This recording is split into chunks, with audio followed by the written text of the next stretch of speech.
Hello and welcome to our Ring20 SUDEP awareness webinar. Thank you so much for joining us. We do have quite a few more people registered. I hope they will join us very shortly. We are sending out some prompts, but we are, as you've just heard, recording this webinar, so it will be made available to anybody who has any last minute change of plans and can't join us live. So welcome. Thank you very much for your interest this evening. We've got a very interesting lineup. We are very fortunate to have two eminent speakers to present to you this evening, as well as our very own Tim Buckings from the charity. So I'd like to welcome Philippe Ryvlin and Alex Grundmann, who will introduce themselves as they speak as we go through tonight's webinar. Just a little bit of housekeeping. If you could keep your sound on mute until we get to the questions and answers at the end. If you do have any questions as we go through this evening, feel free to put them in the chat. There should be a little chat button at the bottom of the screen if any of you are not familiar with Zoom, and we will try and answer those questions at the end. So I'm going to stop speaking and I'm going to initially hand over to Tim Buckings, who's a trustee and also a Ring20 father, from our patient community, who will introduce the topic and how this came about. Thank you very much, Tim. Thank you, Alison. As you know, and as Alison mentioned, I'm a father of a son with Ring20 as well, but also professionally now active a bit in the domain of epilepsy. And last December, I was at a large congress in the US at AES. It's a big annual epilepsy research congress. And several sessions there discussed and focused on SUDEP. And to be honest, sitting there, those sessions really hit me hard. And because if you sit in a full room of researchers discussing the risk factors of tonic-clonic seizures, clusters, age range, it suddenly became very personal, especially because my own child was ticking many of those boxes, and it wasn't any more academic. And I really came home with only one question that wouldn't leave me alone, and that was the question: is there anything I can do as a parent to at least have some influence in preventing this from happening at home? And that question led me, I have to say, almost obviously, to Professor Philippe Ryvlin, and from whom you'll hear in a moment. And I reached out to him, and he was so kind of offering almost a full evening talking to me. And we had a very long and extremely valuable call. And he walked me through the mechanisms behind SUDEP in terminology that I, as a parent at least could understand. And he gave me some extremely concrete, practical steps that I could take at home. And steps I started acting on immediately. And I'm sure Philippe will share those with you tonight. But also something else came out of that conversation, and something that perhaps we didn't expect. And that was because Philippe, as a very good researcher, already looked up for some existing literature on SUDEP and Ring20. And he found, I think, essentially nothing. And no dedicated publications, no systematic data. And yet when we spoke and when he learned about SUDEP events that already occurred within our community, he was genuinely surprised. And not that they happened, perhaps, but that they never were documented in scientific literature. And that is so important. That really matters. And because those publications are like a foundation, they're foundation for what drives awareness among neurologists, but also they're what opens the door to further research. And right now, that door is completely shut for Ring20 and SUDEP. And so together with Philippe and Alison, we asked ourselves, why don't we change that? And why don't we create that first publication and do it properly, like a real study? And that's why we're here tonight, not just to talk about a difficult topic. And though it is difficult, it's okay to feel sad and to feel scared about it, but to take a concrete step forward.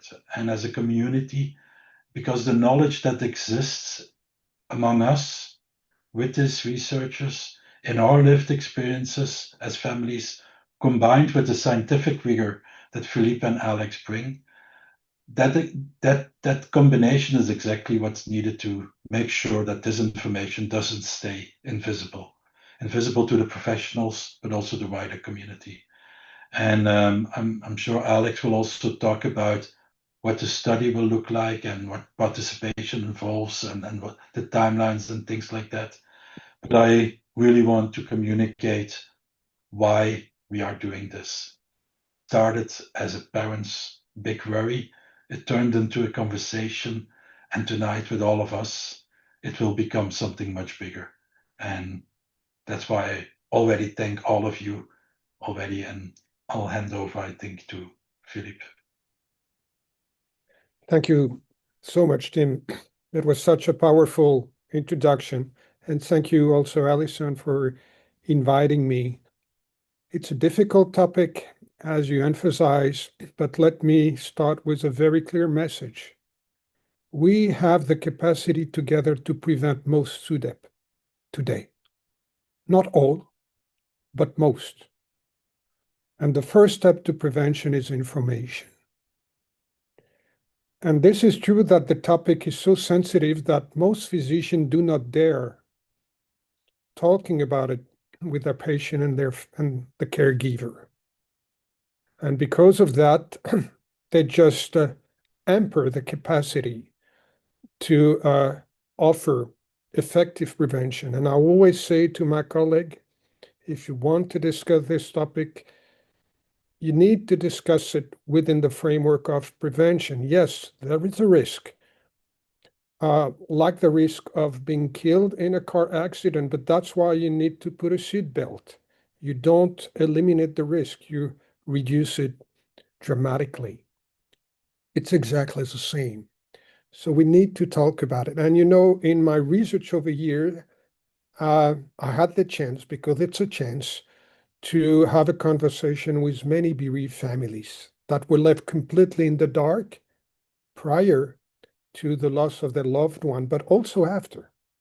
They could not get any information from anyone. And all those families told me, if we are new, things would have been different, and we believe we probably would have been able to avoid the loss of our loved one. And in many cases, I think it's true. So that's my first message. Here, we're talking about SUDEP not to generate stress, but to prevent it. So let me share my slide. I only have a few.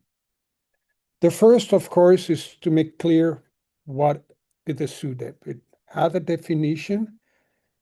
Just want to make sure you're seeing my slide appropriately, Alison. Yes? Good. Yes, that's very good.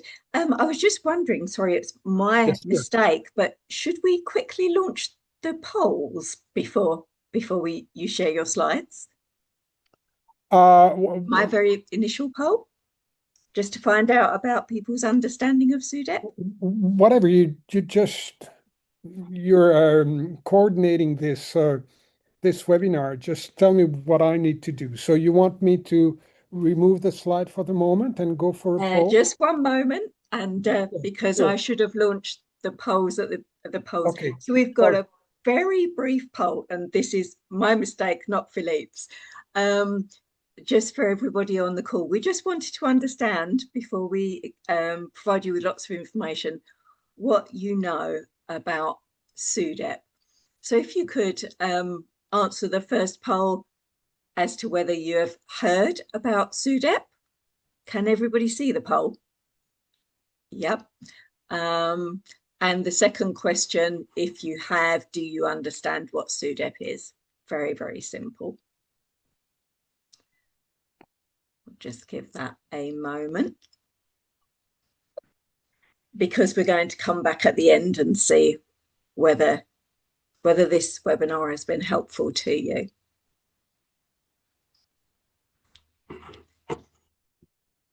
Okay, thank you very much.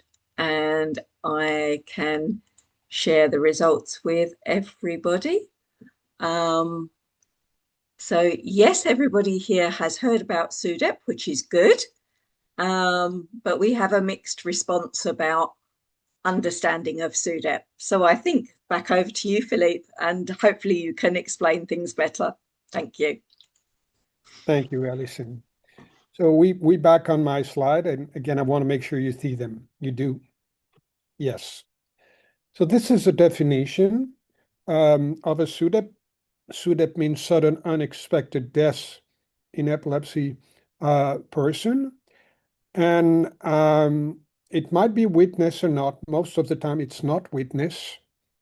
But it excludes a trauma, it excludes drowning, it excludes suicide, and it excludes status epilepticus. In some case, there is an autopsy after a SUDEP, and if there is, there shouldn't be any cause of death, whether toxicologic or any other cardiac death or whatever. I'd like to say it's a top one priority according to the James Lind Alliance, which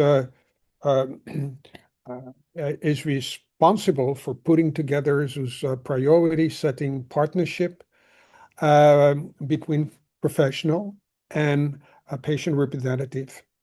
And definitely, I think the epilepsy community is trying to make the best it can to progress in the field.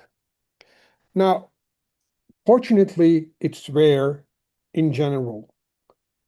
That's what is written here in this table. You see different number, but the one you have to remember, it's about 1 SUDEP for 1,000 people per year.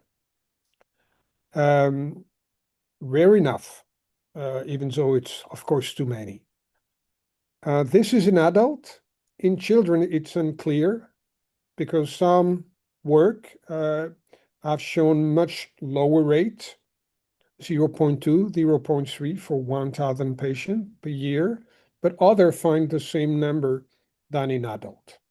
But of course, this is an average. And the reality is that this is highly heterogeneous. This is one of the best studies in the field that look at the risk factor. Not at the type of epilepsy, which is another issue I will comment later on. The main risk factors that were found are those written above, is the fact of having convulsive seizure and having them at night. Living alone so that no one can help you if you have such a seizure in your bed at night, and not being adherent to treatment. And so you see already here 2 elements where you can mitigate the risk, ensuring adherence to treatment and avoiding maybe to live alone and person at high risk. But the other main message of this graph is that between the patient who accumulate all 4 risk and where the annual risk is not 1 per 1,000, but 2%, almost 2%, and those who do not have any of those 4 risks, where the risk become virtually 0, not completely, but very close to 0, there is a huge difference, actually 350-fold difference between people with a lower risk and people with a higher risk. And this is why it's also important to be able, as a physician, to inform our patient on their individual risk and to see what could be the important preventive and relevant measures. What about mechanism? Here again, there probably some heterogeneity, but we know that the main mechanism start with a generalized convulsive seizure. And on the seizure as stop, the patient will develop a respiratory distress in the postictal period, and often within the first 3 minutes. And unfortunately, in some cases, it will evolve until an apnea, and the patient will just stop breathing.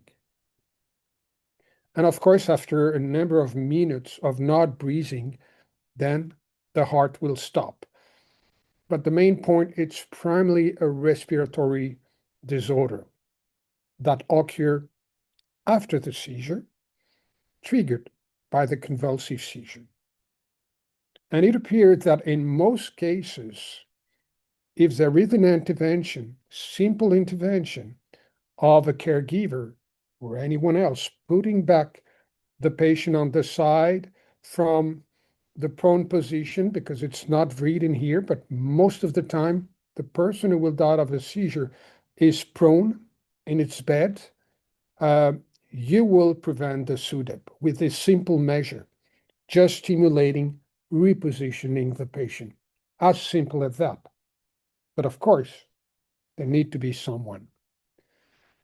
So this is, the overall view on how we can prevent SUDEP with relatively simple measure. And that need to have some system to detect the seizure. And there are effective one that will send an alarm to the caregiver so that the caregiver can intervene timely. Timely mean within the first, let's say, 3-5 minutes after the end of the seizure. It's even better if it's within the seizure, but it's fine if it's only after the seizure. That did leave you that time frame, not that long. It's not an hour, it's not half an hour, it's some minutes, but it is sufficient to avoid the SUDEP in most cases. There is a condition that is at high risk of SUDEP, which is Dravet syndrome. It's very well known to be associated with a higher risk than other type of epilepsy. And actually, there's other similar disorder, what we call DEE, developmental and epileptic encephalopathy. There's also the Lennox-Gastaut syndrome and other rare genetic disorder. And so here in that survey, the caregiver in Germany were asked as to whether they were using nocturnal monitoring of any type, whether it was useful, how did they use it, what was the impact. And as you see, most caregivers believe they had actually avoid a critical incident thanks to nocturnal monitoring, most of whom they use some kind of monitoring device to that purpose. And 1 out of 5 even have to move to a full resuscitation to avoid a SUDEP in those cases. Those are the 4 certified devices that are available in the US or in Europe. Among the 4, 3 are available in the US, certified by the FDA, the Embrace Plus, the Night Watch, and the EpiWatch. Those 2 later were actually certified very recently. So for years, there was only one, the Embrace. And in Europe, we have the Night Watch and the EpiCarefree. So you see different information here. I don't want to go into the detail unless you will have some question. One issue, though, is that there is some cost. For some device, you need to pay it once. For other, you pay less, but then you have a subscription. And it's not a huge number as compared maybe to the cost of novel anti-seizure medication. But in fact, for many patients and caregiver, it represents a barrier to adoption, and that has been shown in recent survey. And that's why there is still a need to develop new option. That's something we're working on. Team knows about it, but it's not the place to discuss this tonight. Apart from nocturnal monitoring, there's also an effective way to reduce the risk of SUDEP is to have more effective treatment. The less seizure, the lower the seizure burden, the lower the risk of SUDEP. And that has been shown through multiple studies. It can be through adding a new anti-seizure medication. It can be by using vagus nerve stimulation and by performing epilepsy surgery when appropriate. And even if the person does not become seizure-free, with all those type of therapies, the fact of reducing the seizure burden and maybe specifically the frequency and the intensity of the most severe seizure, the convulsive seizure, is sufficient to reduce the risk. But as I mentioned in the beginning, and that's my last slide, it all starts with information. And survey after survey in different countries, what we see is that only a minority of patient and caregiver are really aware of SUDEP and what it represents and how to prevent it. Here, this is a study that shows that when you develop a program for counseling patient and caregiver, in terms of preventive action, you see a number of them. Well, there is a relatively good retention of those consoles, and most likely it ends up reducing the risk of SUDEP. So that's what I want to share with you, not to be too long, and allow you, of course, to ask questions now.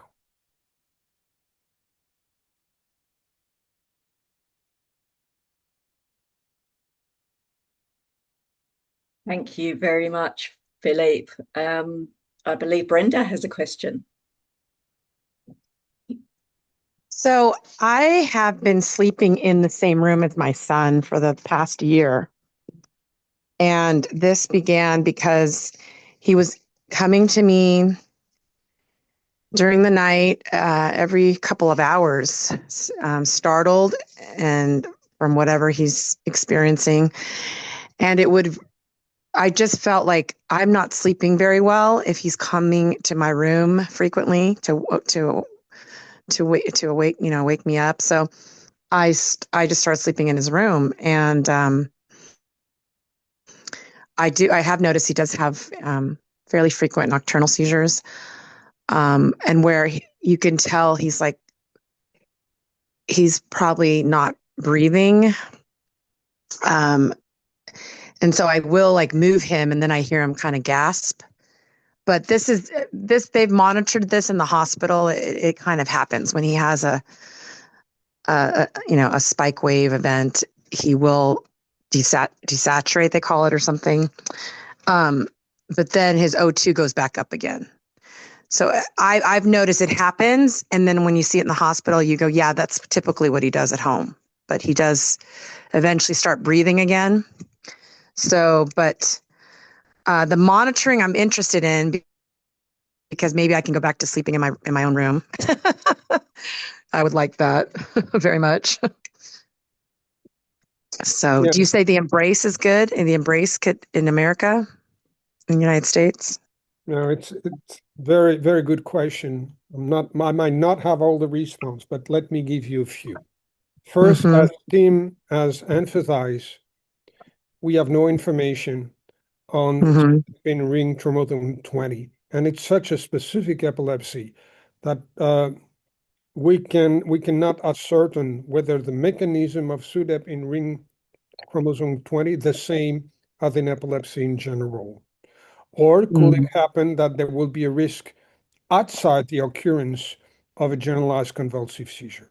Nobody knows. Okay. And you see, I will say that on principle, having short-lasting apnea outside of a seizure, what you could even call sleep apnea syndrome. Maybe not the case for your son, but many people have sleep apnea syndrome where they develop during sleep apnea for a few seconds.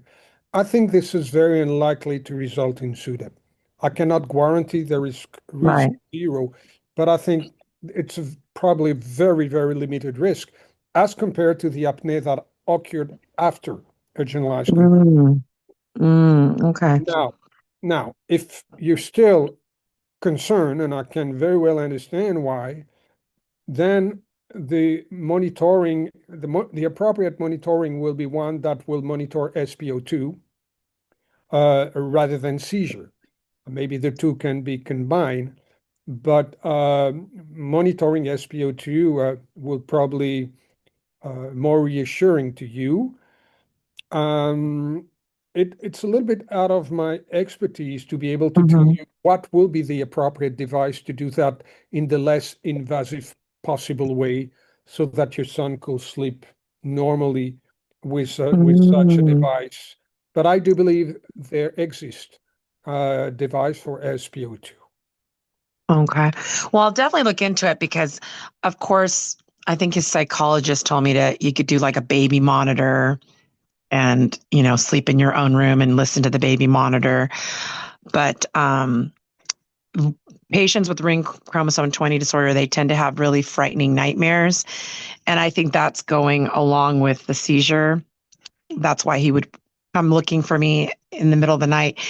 But he would startle me because I'd be in a deep sleep and he'd just be standing over me. And that's like, I'd be frightened. Like, who is this big person standing over me? I mean, he's 28 years old now. My son's been having refractory epilepsy since he was 8 years old. So I think he's doing pretty well because many people that I've seen on these epilepsy websites, their loved ones have died like in their teens from SUDEP. So he's actually lived quite long in comparison. So, but I appreciate this, that you're having this right now. Yeah, and I understand that what you have organized can be very disruptive for you and for your family. But personally, I hate to take, a strong position saying you shouldn't be overprotective. You need to find a way to make sure you sleep in your own room. And I think only the parents know what's best. And maybe sometime you might hesitate and you might be unsure, but you definitely know better than any physician or psychologist what is the best for your family setting. Yes. I mean, we do what we can. I mean, one night last week, I was able to sleep in my own bed because my son wouldn't move over. He wouldn't let me sleep in his room. So I said, well, I cannot, there's no way I'm going to sleep sitting up. So I just went back to my room and he slept the whole night. So I was happy that I guess there are some nights where he's exhausted and he just doesn't want me there. But I will try because I'm thinking it's been a long time. I've done it for a year. And of course, he does, like I said, I can tell, I get every movement that he makes, it wakes me. So I'm a light sleeper because of him. So, but there are times when I can't even tell if he's breathing. So I'll have to get really close to under his breath to hear or touch his chest because he's so quiet. And that's very rare. He's usually, like you said, the apnea, he's probably snoring, he's making noise. So when he's super quiet, I get frightened. Like, are you okay? Are you still breathing? But I do appreciate that monitoring has gotten better. So I'll look into that.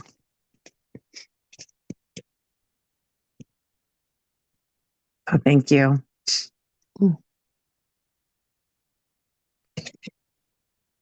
Does anybody else have any specific questions for Philippe at this moment? I see that Maya has put a comment in the chat that she and her husband alternate sleeping with the 9-year-old every night because he has frightening seizures.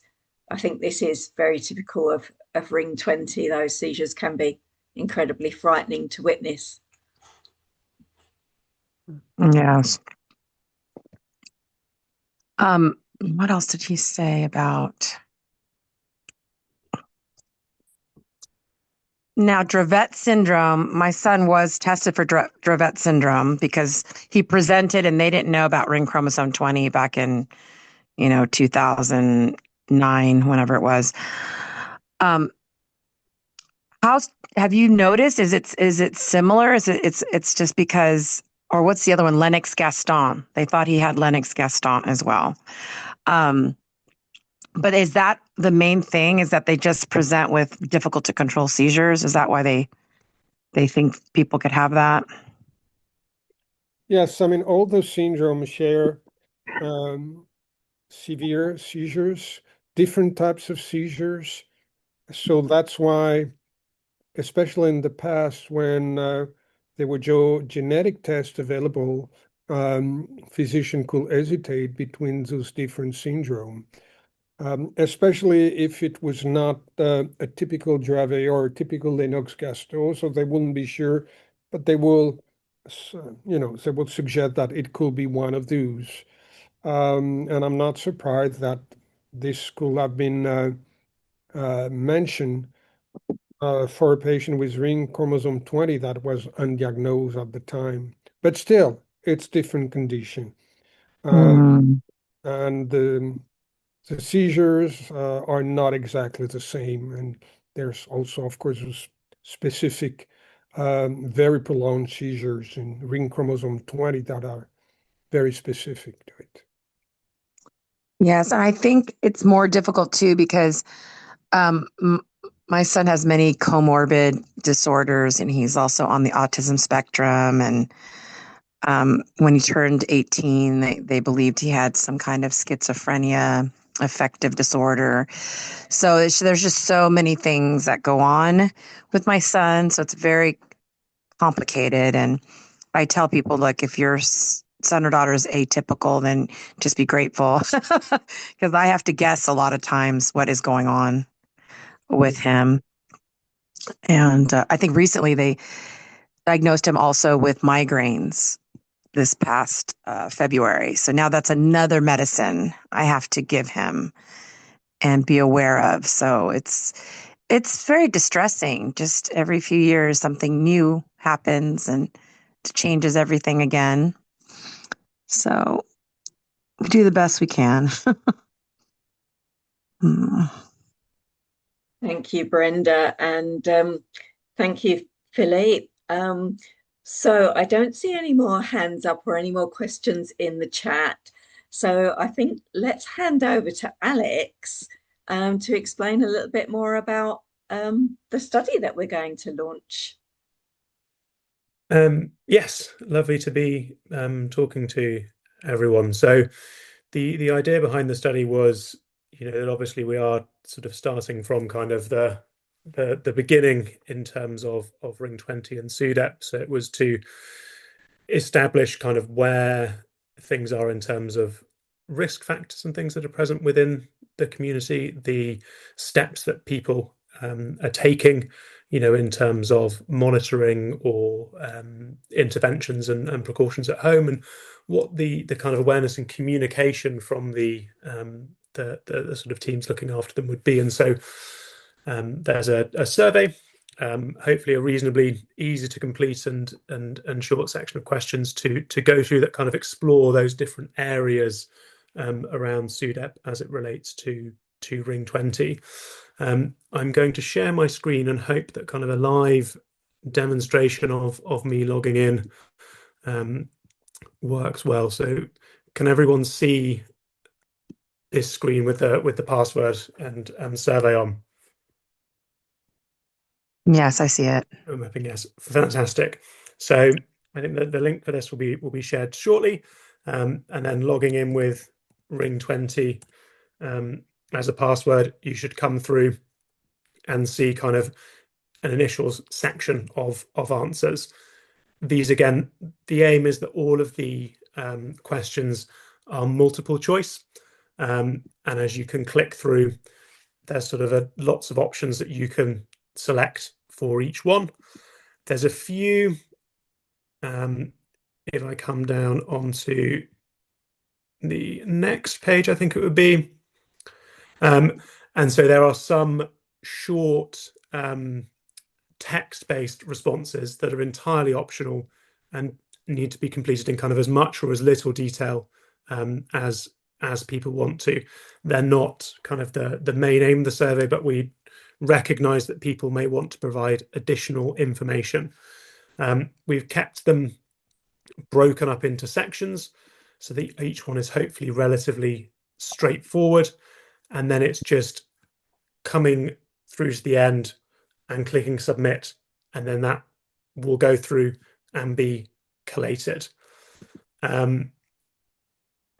So hopefully, 15 minutes, 20 minutes to come through and complete that survey. There's no need to majorly, kind of overthink and go right down into the details. I think very often the kind of instinctual first thought to each answer will be the correct one as it comes through. In terms of what we then want to do with those kind of answers to it. So Philippe mentioned there was a recent survey on Dravet syndrome, which has been very useful and informative for that community. And the aim is to produce kind of a baseline level of understanding and information for Ring20 and SUDEP that we can then use to start to base, information to give to patients and to families, and to better understand what next steps we would be looking at in terms of research, and better understanding the risks in the obviously the rarity of a syndrome such as Ring20. But happy to answer any questions about the practicalities of answering the survey.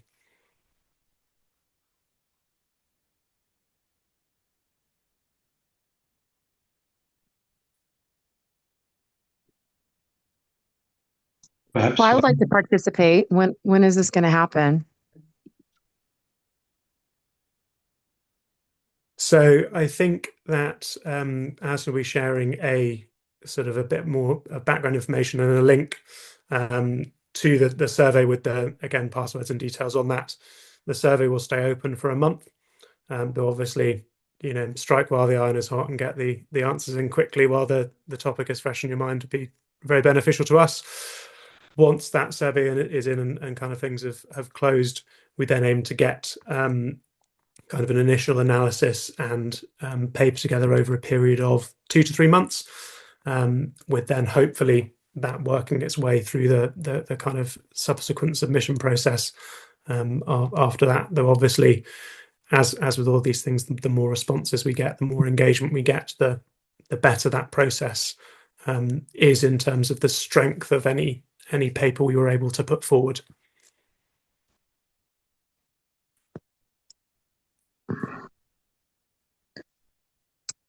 That was a really good question. Thank you. I've just put the link to our webpage, which has the link on the left-hand side to take the survey. And as Alex mentioned, the password as you go in is just Ring20, IRING20. And we will be circulating that through our communications, our newsletter again, and social media. But that survey is now open for you to answer. Brenda, I see your hand up. I'm just very grateful. I really look forward to all the information that you make available to our Ring20 families. So it's very much appreciated. I hope all the hard work that you all do it's just amazing.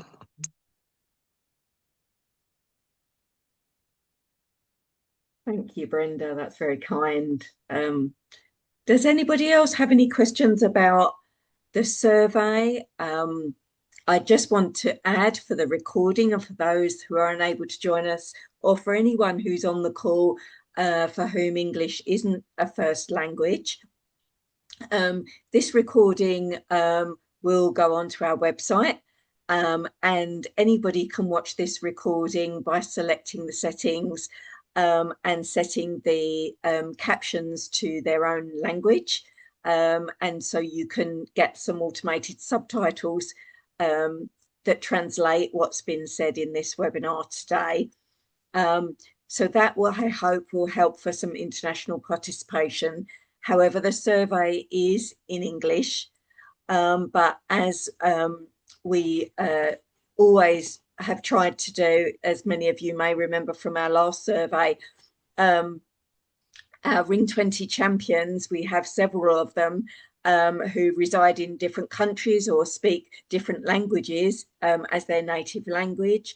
So we have individuals that can communicate in French, Spanish, German, Italian, Portuguese, Japanese.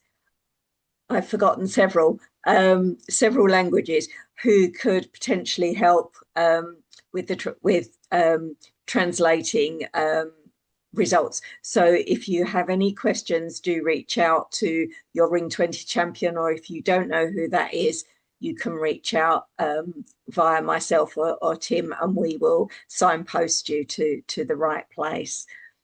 So hopefully that will enable as many families to participate as possible. Wonderful. Thank you for the password. Thanks, Tim, for passing that on. I think in terms of timeline, Alex, are we right in saying that once the survey's been open for about a month, I think that's what we're looking. We don't want to leave this open for ages. I think if people want to answer, they will answer. And then you and Philippe will look at the results and analyse the responses that people have given, and then we'll write up the findings. And we aim to publish this later this year, maybe. Yeah, I think later this year is the ambition. There's always, kind of the process of going through a review and resubmissions and changes if required, but the aim would certainly be to have something that is in a position to submit within 2 to 3 months of the close of the survey. So as you say, something this year would be a fantastic outcome.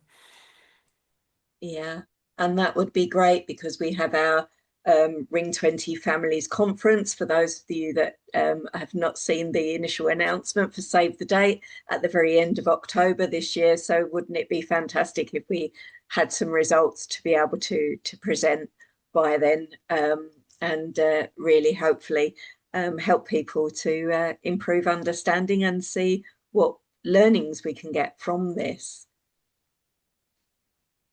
That'll be wonderful. Looking forward to it.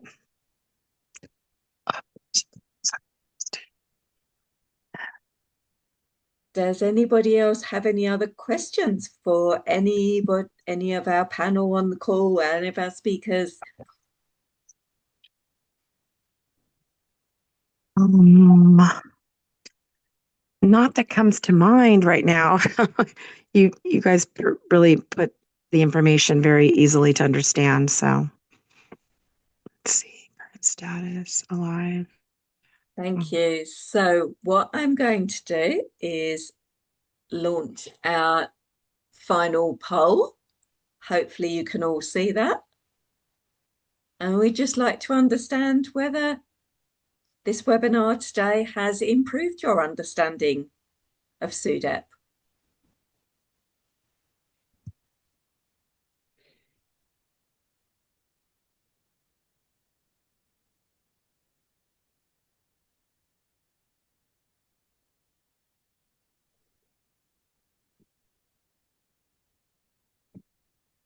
Javen. Okay, I think most people have answered. So 83% have said yes, this has improved understanding. So I think I take that as a great success. This is a very difficult topic to discuss, quite sensitive, but we do appreciate that, if we have information, we provide information to families. Perhaps if you feel better informed, you can use that information in the best way possible. So I think at this point then I would like to, thank our speakers tonight. Philippe Ryvlin for giving up his time, joining us from Switzerland, and Alex Grundmann joining us from Newcastle here in the UK. I do hope everybody on this call and all of those watching and many more in our patient community will participate in this study. And we look forward to seeing the results in a few months' time, months to come. So thank you to everybody. Thank you very much. Thank you. Thank you. Bye-bye.